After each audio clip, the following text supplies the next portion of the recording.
In this video, we're giving you 30 delivery tips in just 5 minutes. Set the timer.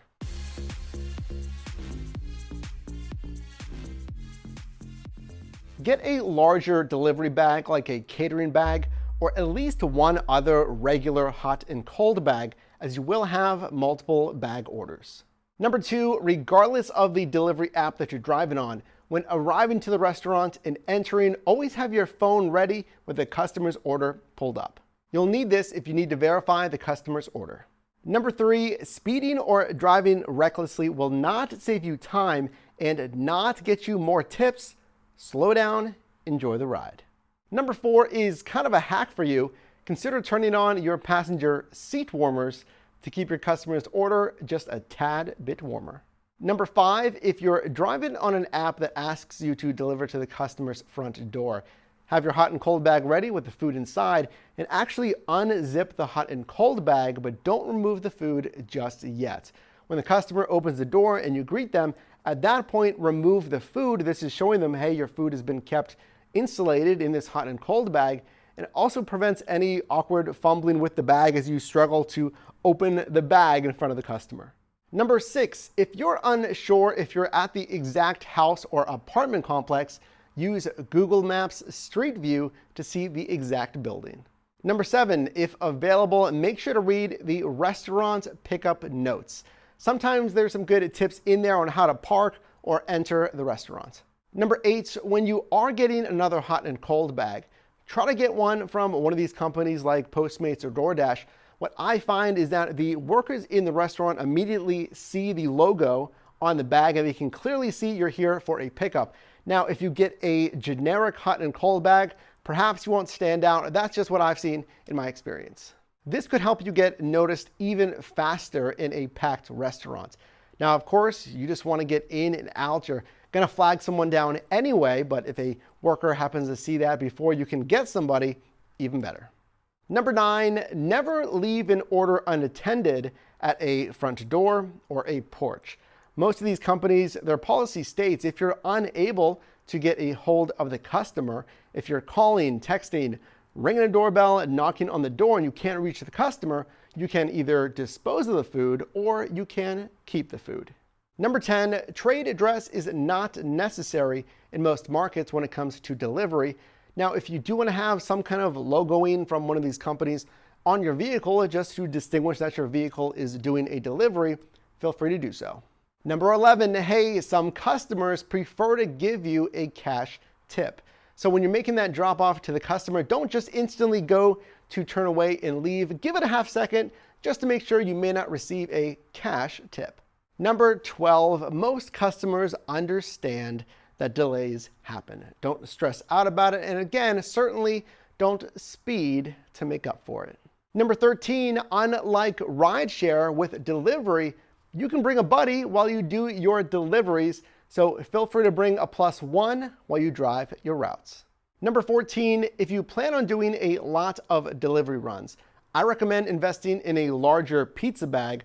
Most of the standard hot and cold bags from DoorDash and let's say Postmates will only really fit a medium-sized pizza and won't zipper close in those scenarios. Number 15, not really sure what to say to the customer when you arrive? Try, hi, I have a DoorDash order for Dave.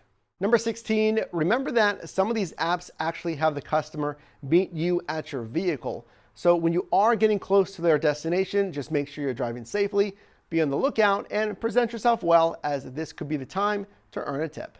Number 17, never pay for the customer's order using your own funds, your own cash or your own credit card. The companies that ask you to pay for the customer's order will give you a company credit card. Number 18, unlike ride-sharing platforms, you can sign up for delivery with an older vehicle, and if you're 18 years of age or older, you can drive for DoorDash and Postmates, and if you're 19 years of age or older, you can drive for Grubhub and UberEATS.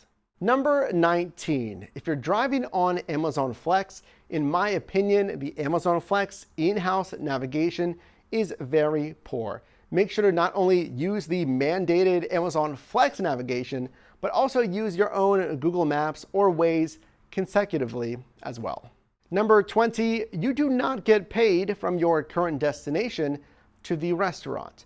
You only get the time and the distance and any other payment from the restaurant to the customer. Number 21, are you not a fan of those lingering odors after the delivery? Well, hey, get rid of the food smell. Purchase a bottle of Ozium linked down below in the description. The bottle lasts forever, it's extremely powerful, and you won't have to smell all of those odors. Number 22, look at all earnings incentives possible and stack those incentives as well. If you're driving on DoorDash, for example, you can pause your shift and let's say take an Amazon Flex surge run. Number 23, at all of those pickups at the restaurant, try to stock up on some extra napkins, plastic cutlery, and straws for future drop-offs. Number 24, if you're driving on the Postmates app, you don't have to worry about ratings, which are actually done on a thumbs up, thumbs down system. And as you can see here in the Postmates app, ratings are no longer factored in your ability to perform on the platform. Moreover, no reason to stress about ratings because you can't even see them on the driver app.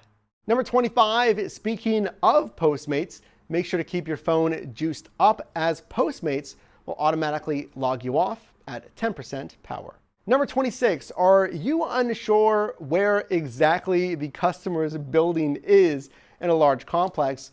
Don't forget about complex maps that'll show you exactly that, located typically in the front or at least middle of the complex. Number 27, keep the cup holders in your vehicle empty. In my experience, those cardboard portable holders are really flimsy and unbalanced. So when you get to your vehicle, take them out of that cardboard holder, put them in your vehicle's cup holders, and then transfer them back to the portable cup holder to make your delivery. Number 28, to give you an idea of earnings expectations, in general, a $4 delivery is considered a little low for a delivery return on your effort. You really want to look for deliveries of $7 or higher. Now, with incentives or bonuses, if you can get a delivery of $10 or higher, especially with low miles, that's ideal. Number 29, if you're driving on the Amazon Flex platform, they actually pay you a flat rate per hour, typically around $18 per hour. So even if you're not making deliveries, you're still getting paid.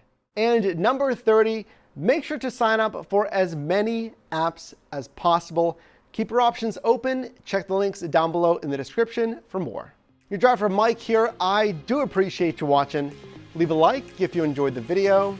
Subscribe to join the Your Driver team, and I will see you in the next one.